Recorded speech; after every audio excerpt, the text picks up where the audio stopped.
तो हेलो दोस्तों, आज हम जानेंगे विस्थापन धारा की आवश्यकता। तो आज आपको बताया जाएगा विस्थापन धारा की आवश्यकता। Okay,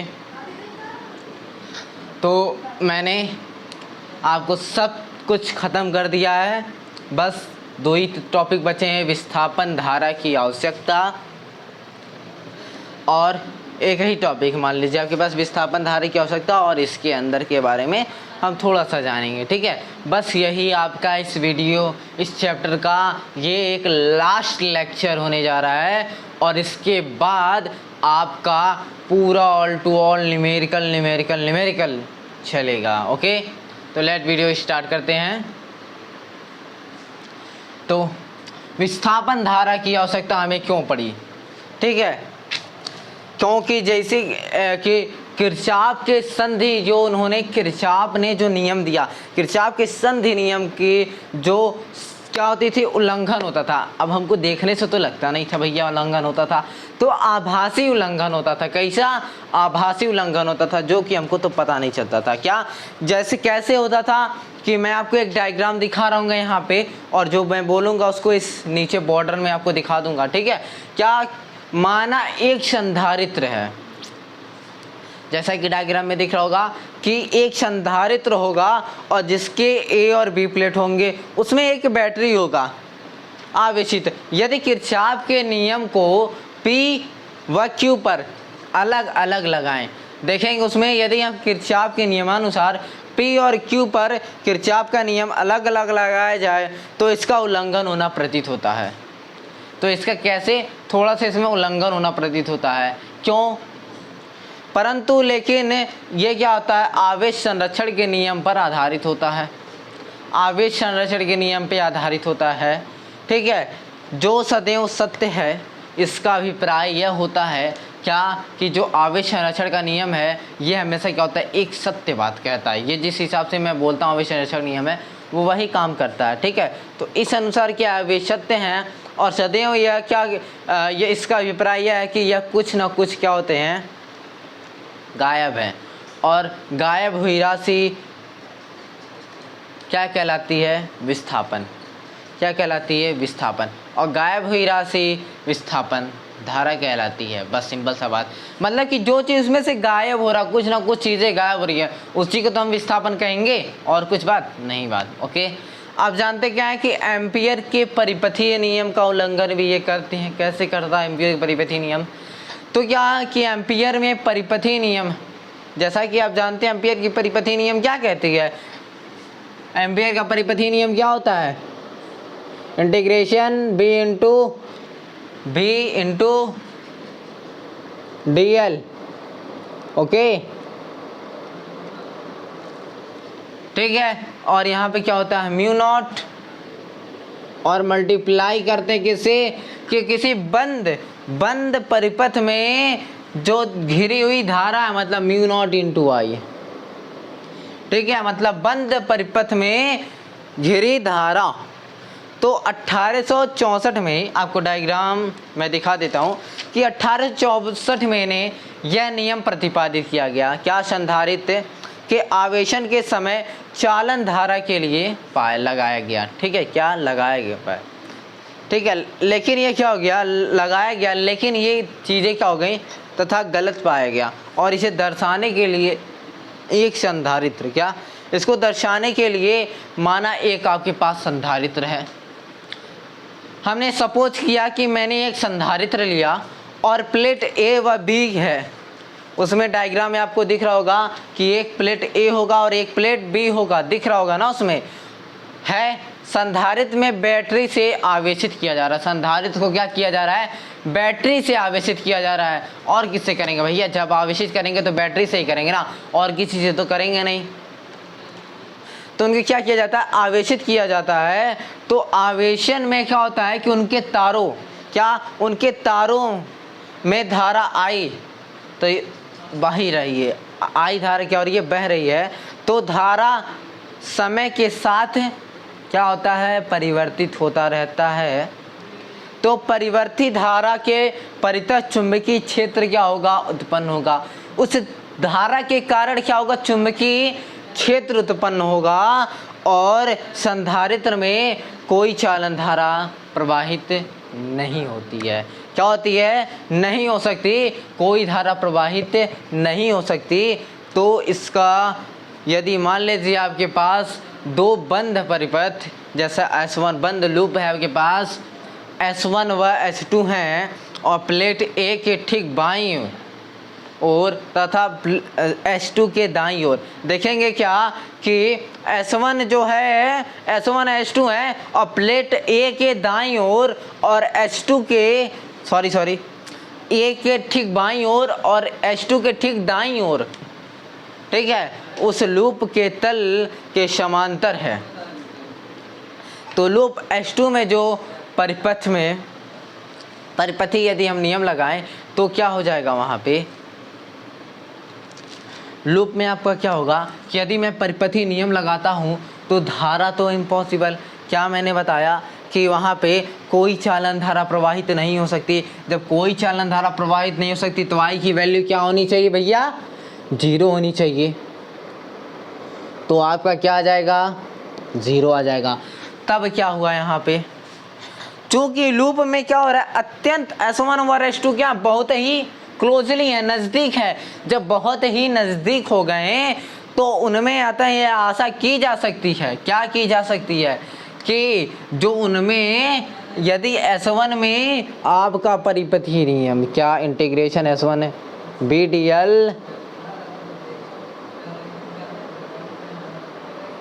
integration S2 BDL into BDL, okay, that's so fine.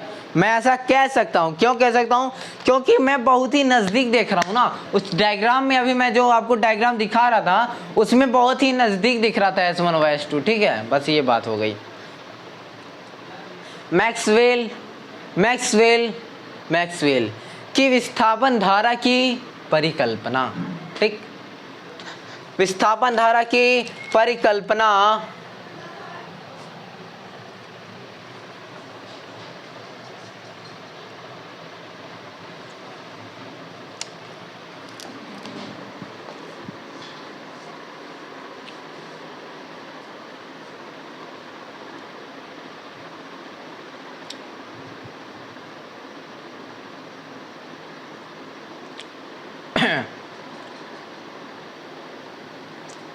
तो मैक्सवेल की धारा की परिकल्पना के बारे में हम बताते हैं।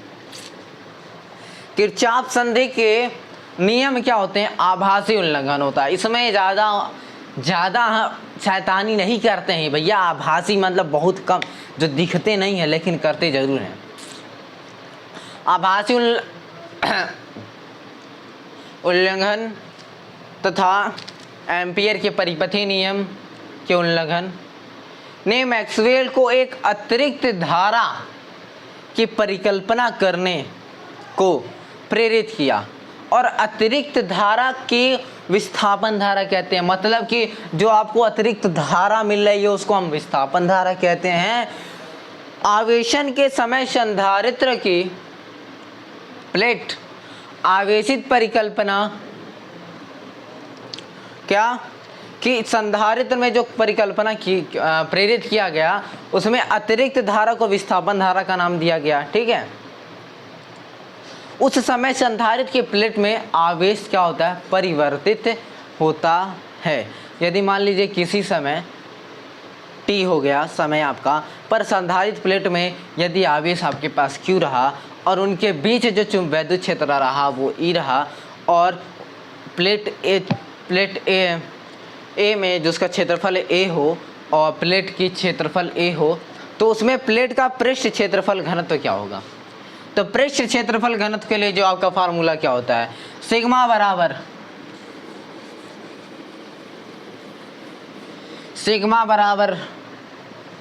क्यू क्या सिग्मा बराबर और समय क्या है आपके पास? t, सिग्मा बराबर Q/A। समय क्या है? t है। t है समय। और यदि मान लीजिए यदि हम E निकालते हैं तो ई जब हम निकालेंगे तो ई बराबर आपके पास क्या होता है, ई बराबर क्या होता है आपके पास सिग्मा अपॉन एप्सिलॉन नॉट, और यहाँ पे टी है ना, ठीक। तो ये किसके बराबर है, जैसा कि मैंने ऊपर लिखा है, ठीक है, ए एप्सिलॉन नॉट वही रहेगा और ए यहाँ आ जाएगा। ये आपको एकदम एग्जैक्टली मालूम होना चाहिए जो कि मैंने लिखा है। अब यदि हम यहाँ पे क्या वैद्युत क्षेत्र में परिवर्तन की दर देखें तो डी ई अपन क्या होता है डी टी। यदि हम यहाँ परिवर्तन की दर देख रहे हैं तो क्या होता है आपका D Q upon D T upon में एप्सिलॉन नॉट ए, ठीक है, ये होता है आपके। अब मान लीजिए आपके पास D Q upon D T यहीं रह जाए और ये एप्सिलॉन नॉट ए यहाँ पे चला आए,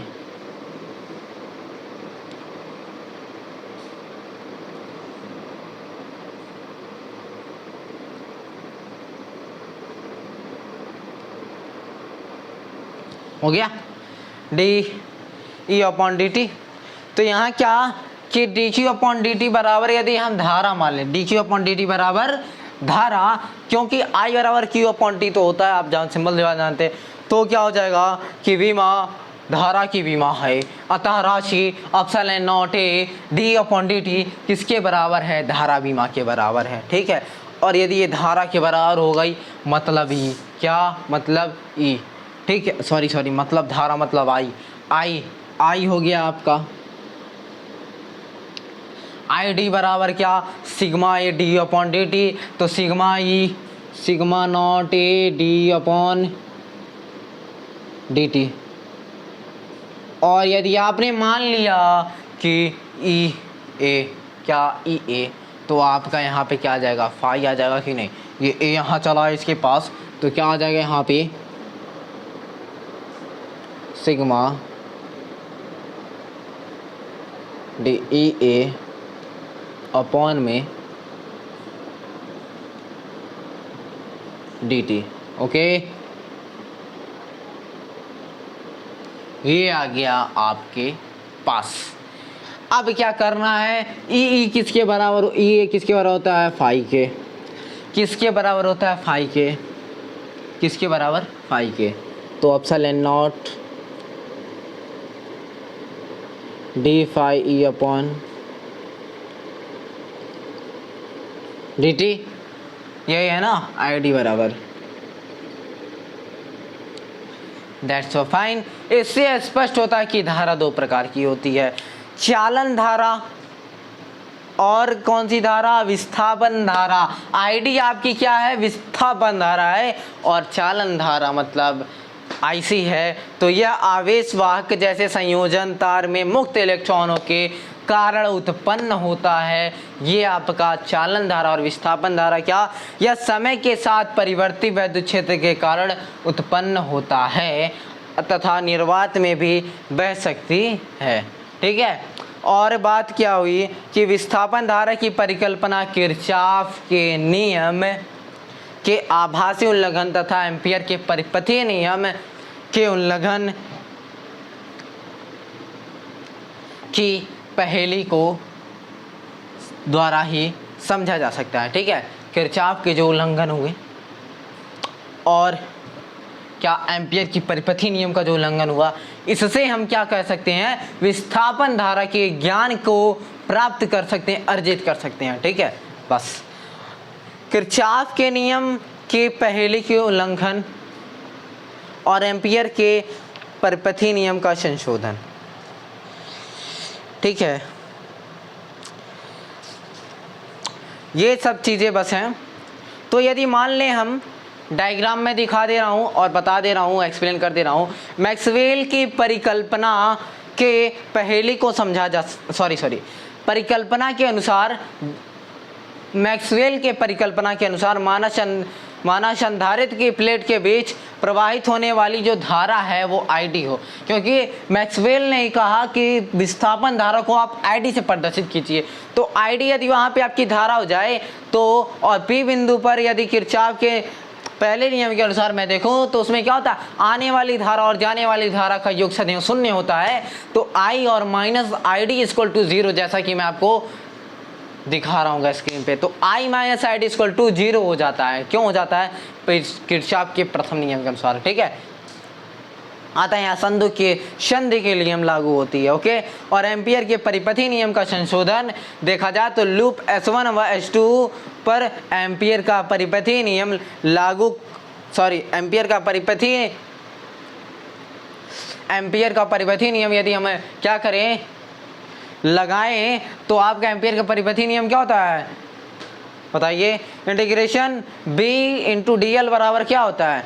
म्यू नॉट आई, जैसा कि मैंने आपको पहले बताया था कि BDL बराबर म्यू नॉट आई होता है। और वहाँ पे यदि I आपको क्या मिलना है, विस्थापन धारा, मतलब ID हम मान लें, क्या ID धारा हो, और इक्वल हो जाए वो म्यू नॉट आई के, दैट्स सो फाइन। किसके बराबर हो जाएगा तब वो? S1 S2 के बराबर हो जाता है, जैसा कि मैंने आपको पीछे अभी तुरंत बताया। उसी तरह की प्रोसेस है, मैं आपको दिखा दे रहा हूँ। तो इस प्रकार विस्थापन धारा की परिकल्पना से आपका एम्पियर के परिपथी नियम की जो उल्लंघना है वो हम समझ सकते हैं। Very easy method. ओके, यदि देखा जाए इनके संशोधित रूप को, तो संशोधित रूप को देखेंगे जब हम, तो हम यहाँ क्या कह सकते हैं कि यहाँ पे आपका म्यू नॉट प्लस आई होता है ना, तो म्यू नॉट हम यदि कॉमन ले लें तो I प्लस ID जो धारा, विस्थापन धारा है। ठीक है, तो अब यहाँ पे ID इक्वल टू मैं ये रख दूं,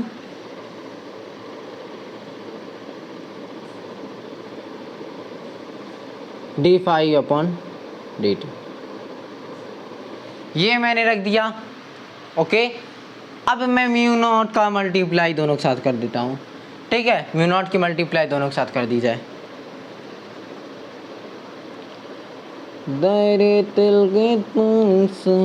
d∅/dt। ओके, और ये किसके बराबर हो सकता है? ये